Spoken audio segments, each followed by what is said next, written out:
झूठे केस में 17 महीने तक। नमस्कार दोस्तों, मेरा नाम है शशांक और आप देख रहे हैं HW न्यूज नेटवर्क।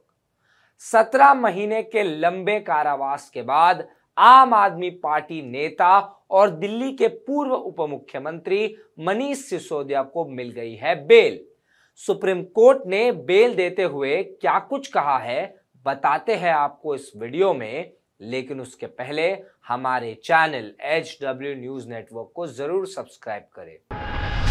शुक्रवार को भारत की सर्वोच्च अदालत ने मनीष सिसोदिया को कथित शराब घोटाले वाले मामले में ईडी और सीबीआई दोनों ही केसेस में बेल दे दी है। न्यायमूर्ति BR गवाई और KV विश्वनाथन की पीठ मामले में सुनवाई कर रही थी। पीठ ने कहा कि सिसोदिया को ट्रायल कोर्ट और हाई कोर्ट द्वारा तेजी से सुनवाई से वंचित रखा गया। हमने पाया है कि लगभग 17 महीने के लंबे कैद और सुनवाई शुरू नहीं होने के कारण सिसोदिया को त्वरित सुनवाई के अधिकार से वंचित कर दिया गया है। आपको बता दें कि इस मामले में सिसोदिया को फरवरी 2023 को सीबीआई ने और 1 महीने बाद ईडी ने मनी लॉन्ड्रिंग मामले में गिरफ्तार किया था। सुप्रीम कोर्ट ने आगे कहा, अदालतें यह भूल गई है कि सजा के तौर पर जमानत नहीं रोकी जानी चाहिए। सिद्धांत यह है कि जमानत एक नियम है और जेल एक अपवाद है। इस मामले में 493 गवाहों के नाम दिए गए हैं। इसकी दूर दूर तक संभावना नहीं है कि मुकदमा जल्दी समाप्त हो जाएगा, सुप्रीम कोर्ट ने कहा। न्यायमूर्ति गवाई ने कहा कि मुकदमे को पूरा करने के उद्देश्य से सिसोदिया को सलाखों के पीछे रखना संविधान के अनुच्छेद 21 का उल्लंघन होगा।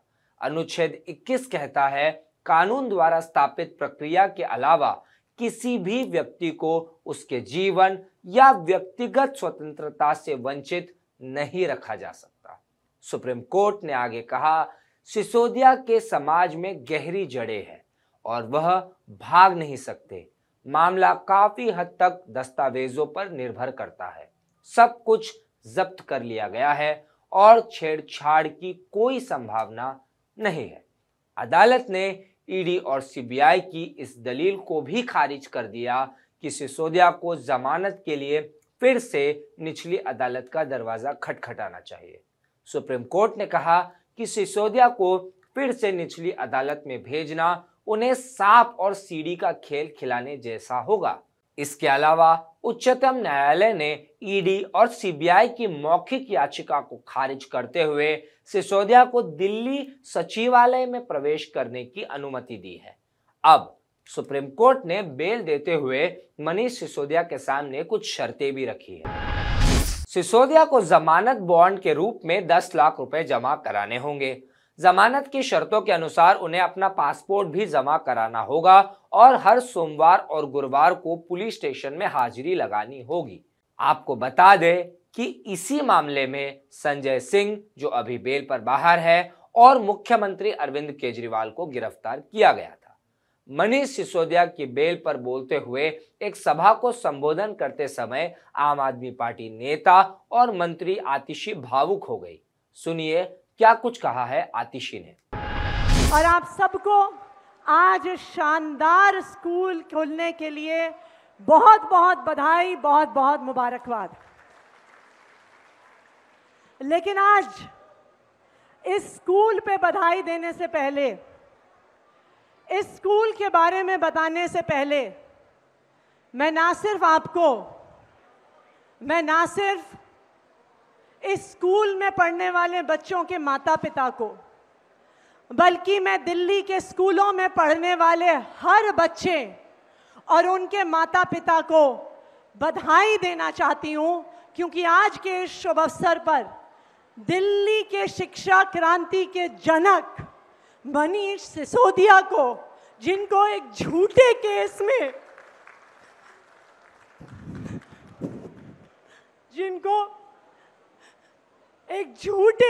में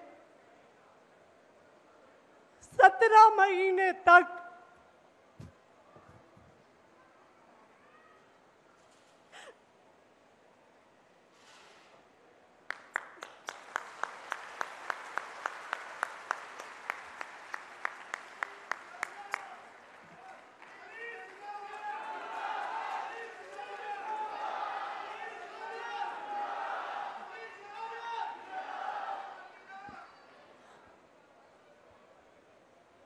जिन्हें 17 महीने तक एक झूठे केस में फंसाकर जेल में रखा गया। आज का दिन भारत के इतिहास में, भारत की शिक्षा व्यवस्था के इतिहास में जाएगा कि उस शिक्षा क्रांति के जनक की आज बेल हुई, आज सच्चाई की जीत हुई, शिक्षा की जीत हुई, दिल्ली के बच्चों की जीत हुई।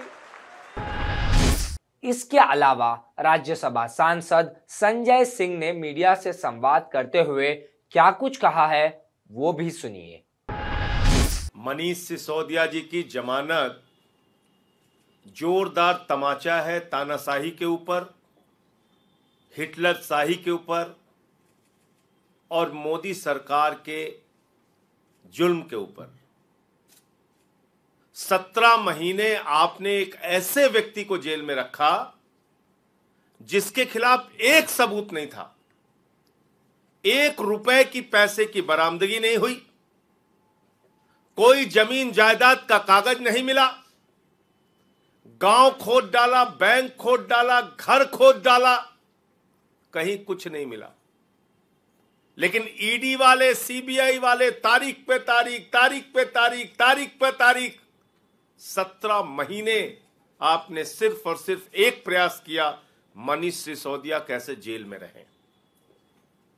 आज माननीय सर्वोच्च न्यायालय का फैसला न्याय व्यवस्था की जीत है, लोकतंत्र की जीत है और दिल्ली और देश के लोगों की भावनाओं की जीत है। पूरा देश ये मानता है कि शिक्षा के क्षेत्र में अद्भुत और अनुकरणीय काम मनीष सिसोदिया ने किया और आपने ऐसे व्यक्ति को पकड़ के जेल में डाल दिया। पूरा देश ये मानता है कि अरविंद केजरीवाल के नेतृत्व में दिल्ली के अंदर शिक्षा, स्वास्थ्य, बिजली, पानी, माताओं बहनों के लिए बस की यात्रा, बुजुर्गों की तीर्थ यात्रा, अनुकरणीय काम करके दिखाया केजरीवाल जी की सरकार ने। आपने केजरीवाल को पकड़ के जेल में डाल दिया। मोहल्ला क्लिनिक का मॉडल जो पूरे दुनिया में प्रचारित हुआ, आपने सत्येंद्र जैन को पकड़ के जेल में डाल दिया। मैं संसद में इस सरकार के भ्रष्टाचार के खिलाफ आवाज उठाता था, मुझे पकड़ के 6 महीने जेल में रखा। तो मकसद जांच करना नहीं है, मकसद है विपक्ष के लोगों को पकड़ पकड़ के जेल में डालना। मैं प्रधानमंत्री जी से पूछना चाहता हूं, मनीष सिसोदिया की जिंदगी के जो 17 महीने बर्बाद हुए उसका हिसाब कौन देगा? मनीष सिसोदिया की पत्नी, उनके बच्चे, उनके परिवार ने जो मानसिक प्रताड़ना झेली उसका जवाब कौन देगा? दिल्ली के लाखों बच्चे जो एक ऐसे अच्छे शिक्षा मंत्री की प्रयासों से वंचित रह गए उसका हिसाब कौन देगा? अपनी दुर्भावना और द्वेष की राजनीति के कारण आपने 17 महीने से मनीष सिसोदिया को जेल में रखा था। उनको सुप्रीम कोर्ट से जमानत मिली है।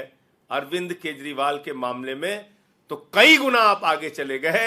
ईडी कोर्ट ने जमानत दे दी बगैर ऑर्डर की कॉपी के। न्यायपालिका के इतिहास में पहली बार रिहाई पे आपकी ईडी ने जाकर रोक लगवा दी और जबरदस्ती नया मामला सीबीआई का बना के केजरीवाल जी को आपने जेल में रखा है। अब भी जरा सी भी शर्म है, जरा सी भी शर्म है प्रधानमंत्री जी, तो आगे बढ़िए और इस राजनीति को खत्म कीजिए। जो हमारे नेताओं को आपने जबरन जेल में रखा है, अपनी एजेंसीज को कहिए फालतू का न्यायालय में विरोध करना बंद करें। आपके पास कोई सबूत ही नहीं है।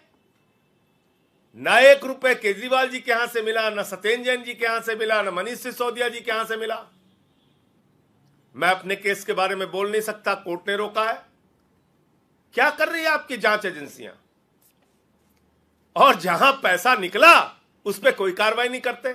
60 करोड़ रुपए की रिश्वत, मैं फिर दोहरा रहा हूं, भारतीय जनता पार्टी ने शराब घोटाले किए हैं और भारतीय जनता पार्टी ने 60 करोड़ रुपए की रिश्वत शरद चंद्र रेड्डी से ली है। उनके नेताओं से कोई पूछताछ हुई? इलेक्टोरल बॉन्ड का सीधा पैसा पकड़ा गया बीजेपी के पास, उसके बाद उसकी रिहाई हुई है। तो भारतीय जनता पार्टी इस देश की सबसे भ्रष्ट, बेईमान, इलेक्टोरल बॉन्ड के जरिए रिश्वत खाने वाली घोषित पार्टी है। आम आदमी पार्टी ने हमेशा ईमानदारी और सच्चाई के रास्ते पर चलने का काम किया है। अरविंद केजरीवाल, मनीष सिसोदिया, सत्येंद्र जैन, जिनको भी जेल में रखा गया, सिर्फ और सिर्फ दुर्भावना और बदले की राजनीति के कारण। भारतीय जनता पार्टी वो पार्टी है जो घृणा, नफरत, द्वेष, झगड़े, लड़ाई, दंगे, फसाद, इसमें यकीन रखती है। उसको किसी का विकास नहीं करना है, उसको देश को आगे लेके नहीं जाना है। मैं फिर दोहरा रहा हूं, मनीष सिसोदिया के इस जमानत से पूरे देश के लोगों में, आम आदमी पार्टी के कार्यकर्ताओं में जबरदस्त उत्साह है और आने वाले चुनावों में भी इसका बहुत बड़ा फायदा आम आदमी पार्टी को मिलेगा। जल्दी हमारे नेता और पार्टी के मुखिया अरविंद केजरीवाल जी बाहर आएंगे, सत्येंद्र जैन जी भी बाहर आएंगे। ये राजनीति नफरत वाली। भारतीय जनता पार्टी सांसद बंसूरी स्वराज ने भी मामले पर मीडिया से संवाद किया। सुनिए क्या कुछ कहा है उन्होंने। 26 फरवरी 2023 को माननीय मनीष सिसोदिया जी की अरेस्ट हुई थी।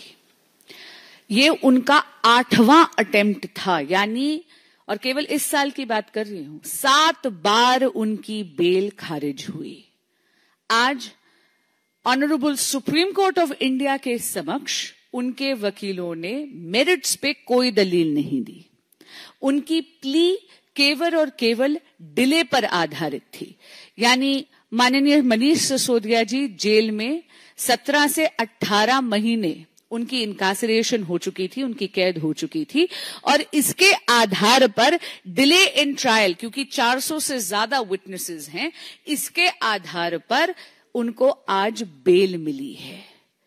लेकिन इस बेल का अर्थ क्या है? मैं जानती हूं कि आज आम आदमी पार्टी के ऑफिस में हर्षोल्लास का माहौल है, स्वाभाविक सी बात है, लेकिन आपके माध्यम से जो वो बार बार जनता को भ्रमित करने का प्रयास कर रहे हैं, उस भ्रम को जरा मैं दूर कर दूं।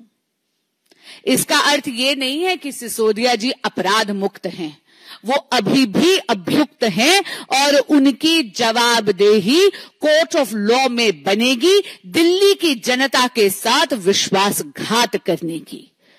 माननीय मनीष सिसोदिया जी ऐसे दिल्ली के शिक्षा मंत्री हैं जो दिल्ली की बच्चों को, दिल्ली की जनरेशन को पाठशाला से मधुशाला तक ले जाने का पाप कर चुके हैं।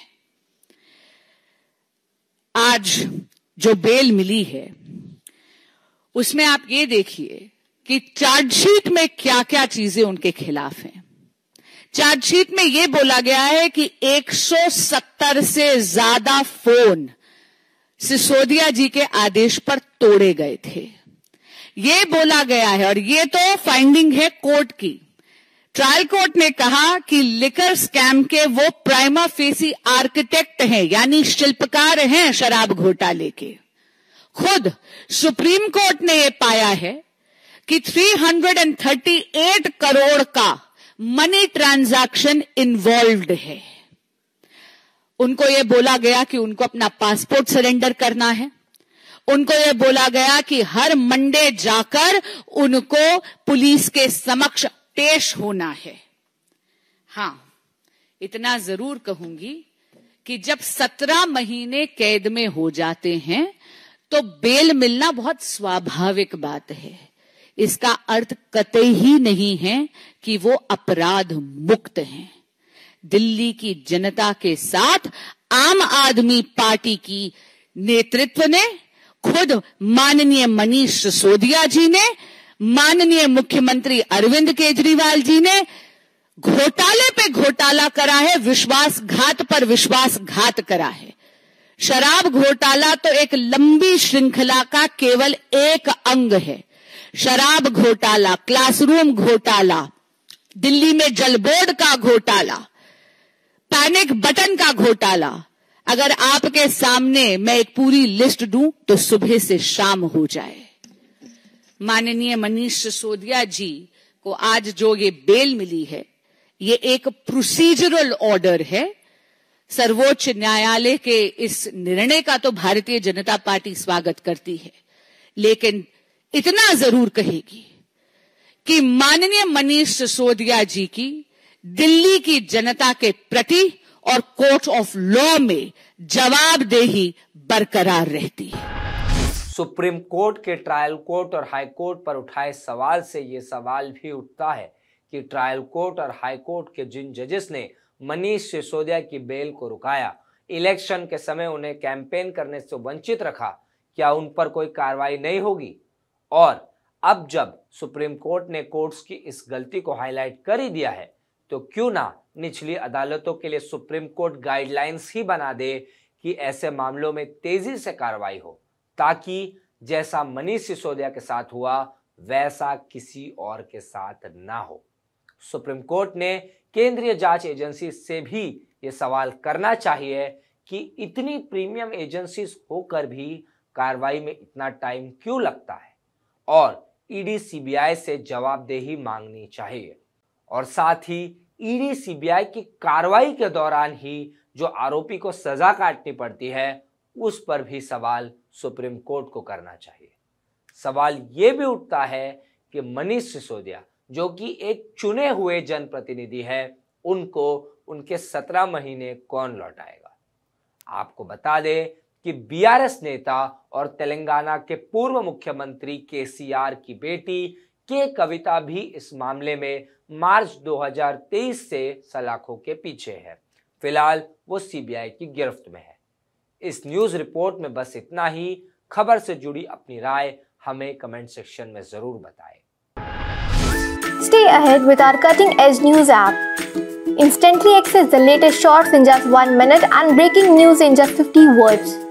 Download now for a smarter, faster news experience.